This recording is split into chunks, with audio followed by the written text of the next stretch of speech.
ये अक्षय तृतीया मतलब एक अक्षय मुहूर्त है। आज के दिन कोई भी शुभ कार्य किया जा सकता है। आज के दिन किसी मुहूर्त की विशेष जरूरत नहीं है। हर अच्छा कार्य आज की तिथि पर, क्योंकि ये तिथि अपने आप में पवित्र है। इसकी शुरुआत कहां से हुई, इसकी एक कथा है छोटी सी, उसको सुनते ही फिर आगे की चर्चा हम सुनेंगे। कहां से शुरू हुई अक्षय तृतीया, क्या महिमा है, जरा सुनो। एक गरीब ब्राह्मण रहा करते थे और एक गरीब ब्राह्मणी, मतलब पति पत्नी, पंडित जी और पंडितानी जी। एक गरीब ब्राह्मण और गरीब ब्राह्मणी, दोनों में बड़ा प्रेम था। पति पत्नी दोनों बहुत प्रेम से थे, पर गरीबी इतनी थी कि ना रहने को छाया थी, ना खाने को पेट भर रोटियां, और एक और बड़ा दुख था, उनके कोई संतान भी नहीं थी। ना पुत्र सुख, ना आर्थिक सुख, ना पारिवारिक सुख। गरीब थे तो कोई रिश्ते नाते भी, गरीबी में समय बिगड़े तो अपने भी भूल जाते हैं। आपका समय अच्छा होगा तो शादी ब्याह के निमंत्रण आपके घर में दूर दूर से आएंगे, और समय बुरा होगा तो अपने भी आपको निमंत्रण नहीं देते, बुलाना उचित नहीं समझते।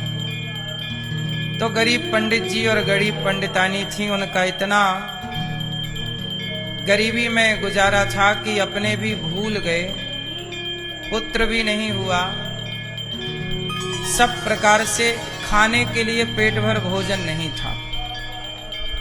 पानी बरसता तो सिर छुपाने की कहीं जगह नहीं थी। बेचारे दोनों भीगते रहते। एक दिन क्या हुआ कि उनके नगर में वशिष्ठ जी का आगमन हुआ। वशिष्ठ जी कौन? भगवान राम के गुरु। जब वशिष्ठ जी आए तो पंडित पंडितानी को पता चला कि गांव में एक बहुत बड़े साधु आए हैं, वशिष्ठ जी आए। तो पंडित जी से कहा, पंडितानी ने, ब्राह्मणी ने कहा कि हे ब्राह्मण, गुरु जी आए हैं, एक बार जाके पूछ लो कि गुरु जी हम गरीब कब तक रहेंगे, और कितना संकट है हम पर। ऐसा क्या हमसे पाप हो गया, क्या हमसे गलती हो गई कि हमारे पास खाने को रोटी नहीं। तो पंडितानी ने जब कहा, पंडित जी ने कहा ठीक है, आज हम गुरु जी से पूछेंगे कि अपन लोग इतने गरीब क्यों। अब गुरु जी वशिष्ठ जी आए गांव में, तो दोनों ब्राह्मण ब्राह्मणी गए। गुरु जी प्रणाम। वशिष्ठ जी थे। वशिष्ठ जी त्रिकालज्ञ हैं, सब जानते हैं, राम के गुरु है ना, जानते। आओ ब्राह्मण, आओ ब्राह्मणी बैठो। वशिष्ठ जी ने बिठाया, आसन दिए, बैठो। क्या हुआ? ब्राह्मण बोले कि गुरु जी हमारे कोई संतान नहीं, बताओ कि हमने ऐसा क्या पाप किया कि संतान नहीं है। हम बड़े गरीब हैं, चलो संतान नहीं है तो कम से कम पेट भर रोटी तो मिले। ना तो पेट भर रोटी है, ना सर छुपाने के लिए कोई घर है। गरीबी जरूरत से ज्यादा अथाह। देखो गरीबी हो ठीक है, एक टाइम भी पेट भर भोजन मिलता हो, ये भी एक गरीबी। दोनों टाइम आप पेट भर के खाएं, पर और कोई व्यवस्थाएं ना हो, पेट भरा हो तो भी गुजारा है, पर सोचो कि पेट भर भोजन भी ना मिले, तो इससे बड़ी गरीबी क्या हो सकती है। ब्राह्मण ब्राह्मणी बोले, गुरुजी हम बहुत गरीब हैं, पेट भर रोटी नहीं है और संतान भी नहीं है। आखिर हमने ऐसा कौन सा पाप कर लिया कि हमें भगवान इतनी बड़ी सजा दे रहे हैं। और दोनों पंडित पंडितानी, ब्राह्मण ब्राह्मणी बहुत बड़े भक्त थे, भगवान में अपार श्रद्धा थी, पूजा पाठ खूब करते थे। अब सवाल खड़ा हुआ कि हम तो पूजा पाठ भी करते हैं, हमने तो किसी का दिल भी नहीं दुखाया, हम तो किसी का गला भी नहीं दबाते, हम तो झूठ भी नहीं बोलते, हम तो चींटी को भी नहीं मारते, फिर भी हमारे जीवन में इतना दुख कैसे आया महाराज, बताने की कृपा करें। तब वशिष्ठ जी बोले, हे ब्राह्मण, हे ब्राह्मणी, आप लोगों ने इस जन्म में कोई पाप नहीं किया, आप लोग इस जन्म में तो जन्म से ही पुण्यात्मा हो, पर ये जो आपको मिल रहा है ये आपके पिछले जन्म का ही फल प्राप्त हो रहा है। महाराज, क्या पाप किया हमने पिछले जन्म में? तब वशिष्ठ जी ने कहा कि तुम दोनों पति पत्नी पिछले जन्म में बहुत धनवान व्यक्ति थे, आप पिछले जन्म में वैश्य परिवार में थे। कौन थे? वैश्य, बनिया, और आप दोनों बहुत धनवान थे।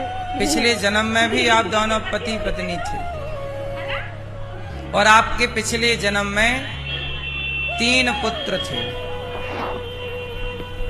हे ब्राह्मण, आप पिछले जन्म में बहुत धनवान थे, परंतु आपने अपने धन से कभी किसी को भोजन नहीं कराया। तुम बड़े कृपण थे, कृपण मतलब कंजूस, बड़े कंजूस थे, कभी तुमने किसी को पेट भर भोजन नहीं कराया। यहां तक कि तुम्हारे जो 3 बेटे थे, तुमने अपने बेटों को पढ़ाया तक नहीं कि पढ़ाने में पैसा खर्च होगा। तुम्हें पैसे से इतना प्यार था कि तुमने अपने पुत्रों को पढ़ाया लिखाया नहीं, तो तुम्हारे 3 पुत्र नालायक हो गए, गलत काम करने लग गए, चोरी करने लग गए, गलत से गलत काम करने लग गए। जब तुमने पिछले जन्म में पैसे का सदुपयोग नहीं किया, पुत्रों को योग्य नहीं बनाया, तो ईश्वर की डायरी में ये नोट हो गया कि तुम्हें पुत्र दिए गए थे, पर तुमने पुत्रों को योग्य तो बनाया नहीं। किसी के काम ना तुम आए ना तुम्हारे पुत्र आए, तो ईश्वर ने कहा कि तुम्हें पुत्र नहीं दिया जाएगा अब, क्योंकि तुम्हें पुत्र दिए गए थे तो तुमने पुत्रों को काबिल बनाया ही नहीं। अब ये बात आप लोगों को समझनी है। जैसे आप लोगों के भी बेटे हैं, लेकिन आपने पैदा करके छोड़ दिया, आपने उन्हें लायक बनाया नहीं। तुम्हारे बेटे चोरी कर रहे हैं, बलात्कार कर रहे हैं, गलत काम कर रहे हैं, झूठ बोल रहे हैं, तो भगवान बोलेंगे कि भाई तुम्हें बेटा देने से फायदा क्या, समाज में चोरी ही तो बढ़ेगी। तुम्हारा बेटा शराब पी रहा है, नशा कर रहा है, चोरी कर रहा है, गलत काम कर रहा है, बलात्कार कर रहा है, बहन बेटियों को छेड़ रहा है, तो इस संतान से देश का भला तो नहीं हो रहा है। देश का भला तो उस संतान से होगा जो सही रास्ते पर चलकर मानव जाति की सेवा करे। तो भगवान ने कहा कि भाई अब तुम्हें पुत्र देने का कोई फायदा नहीं है। तुम्हें 3 पुत्र दिए गए थे, पर तुमने उन पुत्रों को योग्य बनाया ही नहीं। और रही बात धन की, तो हे ब्राह्मण, पिछले जन्म में आपने किसी भूखे को ना भोजन कराया, ना प्यासे को पानी पिलाया, इसलिए इस जन्म में तुम्हें अन्न के एक एक दाने को तरसना पड़ रहा है, इसलिए तुम गरीब हो। अब ब्राह्मण रोने लग गए, हे महाराज, ये तो मेरे पिछले जन्म का पाप था, इस जन्म में तो मैंने कोई पाप नहीं किया। तब कहा वशिष्ठ जी ने कि इस जन्म में आज तक तुमने कोई पाप नहीं किया, पर इस जन्म में जो तुमने भगवान की भक्ति करके पुण्य किया है, उस पुण्य का फल तुम्हें मिलेगा। ब्राह्मण ने कहा, ब्राह्मणी ने कहा कि हे गुरुदेव, ये बताओ कि पिछले जन्म में जो मेरे से गलती हो गई है, पाप हो गया, लड्डू गिरेगा? अब ये बताओ वो गिरेगा? पाप कटे कैसे?